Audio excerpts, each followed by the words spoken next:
Saudações profissionais do CPC que estão aqui de volta para aprender mais sobre o recurso de apelação. Vamos fazer aí a continuação? Vamos lá? Então vamos. Na aula anterior nós ficamos aí de visualizar o quê? Como que funciona o julgamento do seu recurso de apelação no Tribunal de Justiça. Então vem aqui comigo, vamos só recapitular. Nós aprendemos que lá no Tribunal de Justiça, ao chegar os autos, ao ser remetidos os autos, passa pela secretaria, a secretaria faz a autuação, reencaminha para o relator faz o relatório e reencaminha novamente para a secretaria, ou então o relator pode proferir uma decisão monocrática, de acordo com o artigo 932 e os incisos 3, 4 e 5 a gente já viu.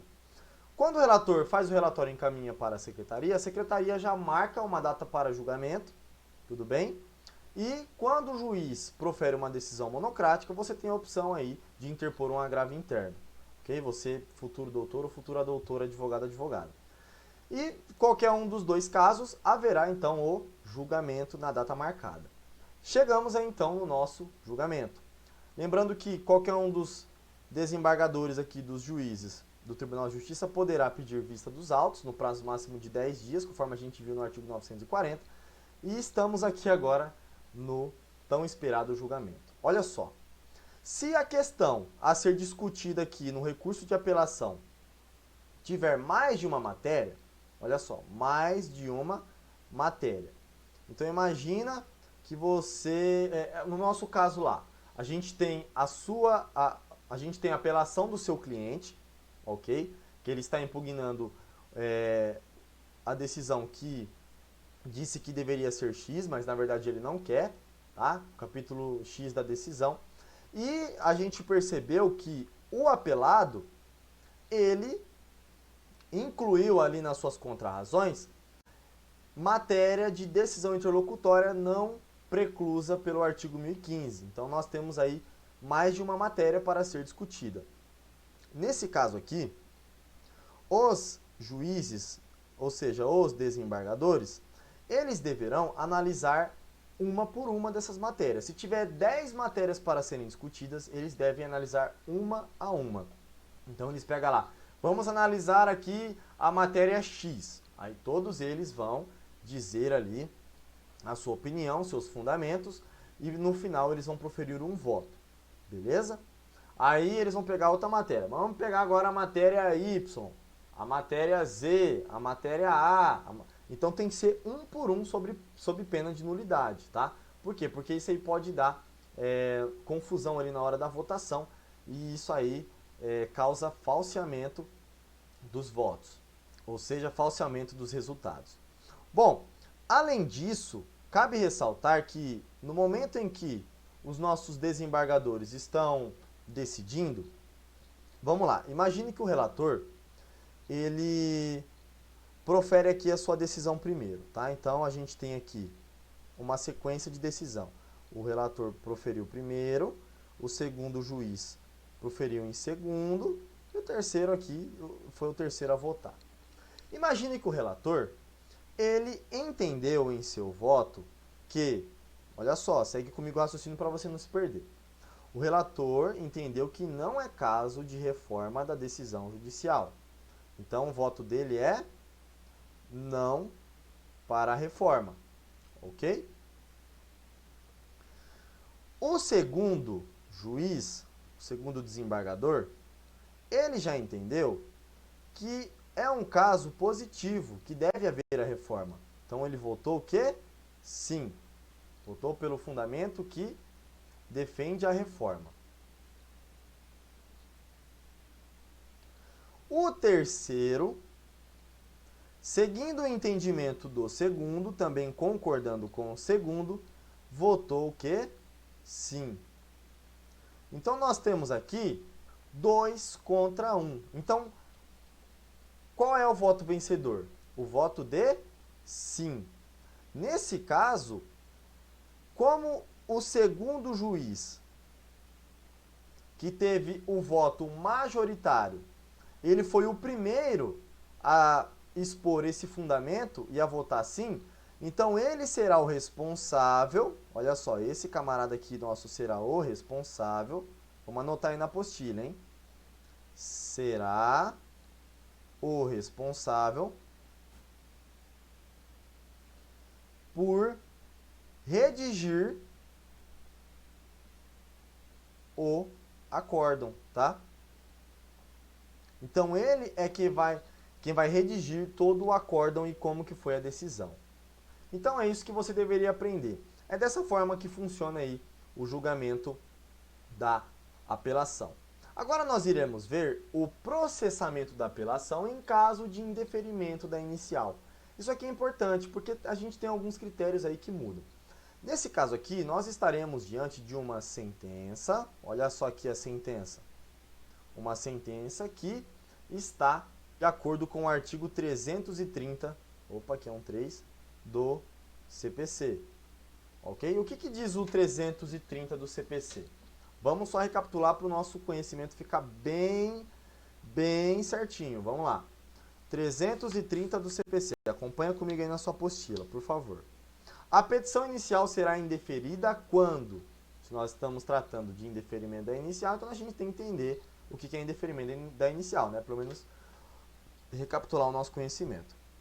Quando ela for inepta, quando a parte for manifestamente ilegítima, quando o autor carecer de interesse processual e quando não atendidas as prescrições dos artigos 106 e 321. Tá bom? Além disso, nós temos aqui a inépcia de pedido. A gente tem inépcia de legitimidade, que são esses 3 primeiros incisos, e a inépcia de pedido, que está no parágrafo 1º, que diz: considera-se inepta a petição inicial quando lhe faltar pedido ao caso de pedir, o pedido for indeterminado, ressalvadas as hipóteses legais em que se permite o pedido genérico, da narração dos fatos não decorrer logicamente à conclusão e contiver pedidos incompatíveis entre si. Então imagine que o seu cliente, você faz lá a petição inicial bonitinho para o seu cliente, aí de repente o juiz profere uma sentença dizendo que você está diante do 330 do CPC. Qualquer uma dessas hipóteses. E aí você, já de cara, percebe que o juiz está bem equivocado. Por quê? Porque o juiz proferiu uma decisão aí que não está de acordo com aquilo que decorre dos fatos verdadeiros. Imagine que o juiz diz que a parte é manifestamente legítima, mas você sabe que o seu cliente, ele é a parte legítima. E aí você interpõe o quê? O recurso de apelação. Então você que é advogado ou advogada, tá? Vai interpor a apelação. Beleza. Ao interpor a apelação, nesse caso de indeferimento da inicial, nós temos que lembrar do efeito regressivo. Aqui nós temos um caso de juízo de retratação. Então o juiz, nesse caso, ele pode se retratar em 5 dias. Então a gente tem o juízo de retratação.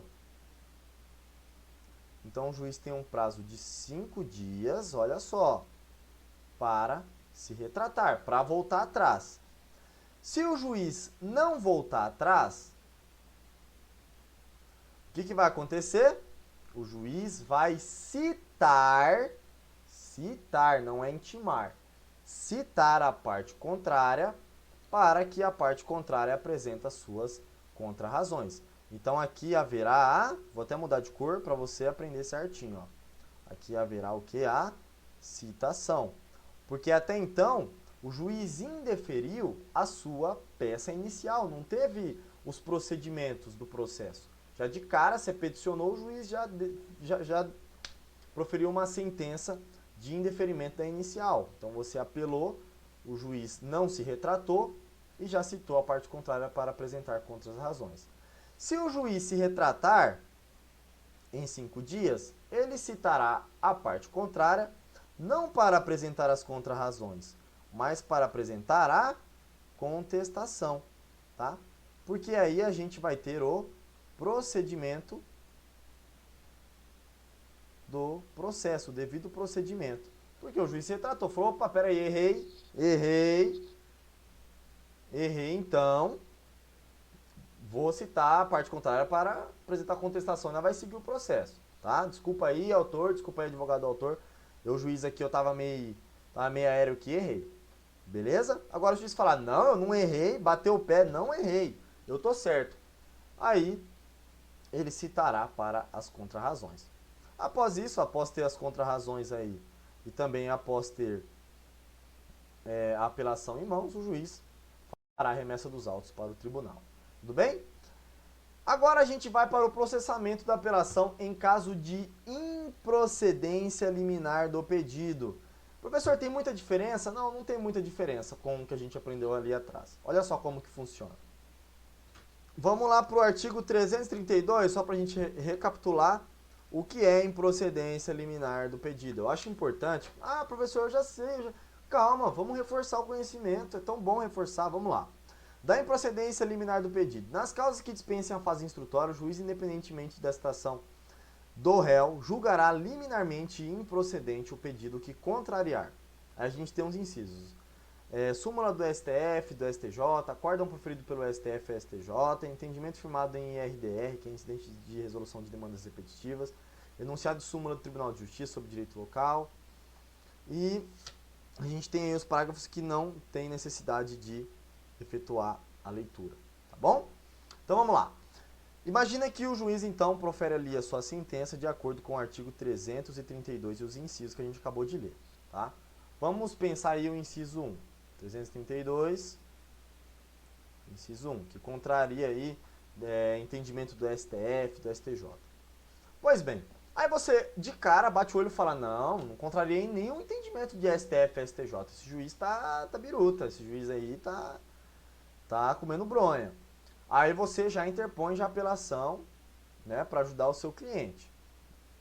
Beleza, interpôs a apelação, aí do mesmo modo, nós temos o juízo de retratação. Então, o juiz terá, mais uma vez, o prazo de 5 dias para se retratar. Então, a gente tem aqui o juízo de retratação.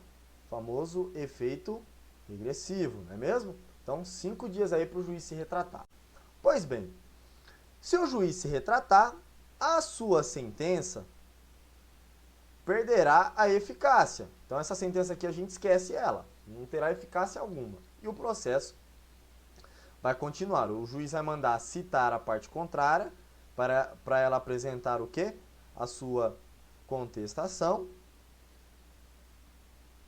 Lembrando que a gente vai ter também aí fase de conciliação, né? Então o juiz pode designar uma audiência de conciliação. Após a audiência de conciliação, haverá aí o prazo para o réu apresentar a contestação. Beleza? E aí haverá todo o procedimento do processo, tá? Pois bem, se o juiz não se retrata, nós seguimos aí a nossa ordem do slide anterior. Então, o juiz não se retratou, vai mandar citar, tá? Pelo amor de Deus, é citar. É citar. Por quê, professor? Por que é citar, não é intimar? Porque aqui era a sua peça inicial. Aqui tinha a peça inicial, o juiz já proferiu uma sentença dizendo que a sua peça inicial ela é improcedente e você já de cara já apelou. Então não teve um processo ainda, não teve um devido procedimento. O réu ainda nem está sabendo que tem um processo. Então, o juiz ele vai citar o réu para que ele apresente as suas contrarrazões, tá? E aí, após isso, haverá a remessa dos autos para o Tribunal de Justiça. Tudo bem? Então, esses são os casos de processamento do nosso recurso de apelação. O restante, pessoal, vocês já aprenderam tudo, vocês já sabem de tudo, não precisa ficar aqui falando o que é efeito, vocês já estão enxergando, né? Juiz de retratação você já lembrou, efeito regressivo. Ah, professor, isso aqui é efeito regressivo. Aí eu falo, a apelação já foi para o Tribunal de Justiça, você já sabe, haverá o requisito, haverá o juízo de admissibilidade, os desembargadores vão analisar os requisitos intrínsecos. Então, pessoal, vocês já estão com a matéria completa. O que eu estou explicando aqui agora é só detalhe para que você complemente o seu conhecimento, tá bom? Então, agora a gente encerra aqui o nosso recurso de apelação, recurso em espécie, e agora nós iremos tratar do agravo de instrumento. Também é bem bacana, tem uns detalhes legais lá para você aprender, tá bom? Então, beijão, um forte abraço e até agora a nossa próxima aula tratando aí do agravo de instrumento, tá bom? Espero lá, hein? Vamos lá, tchau, tchau!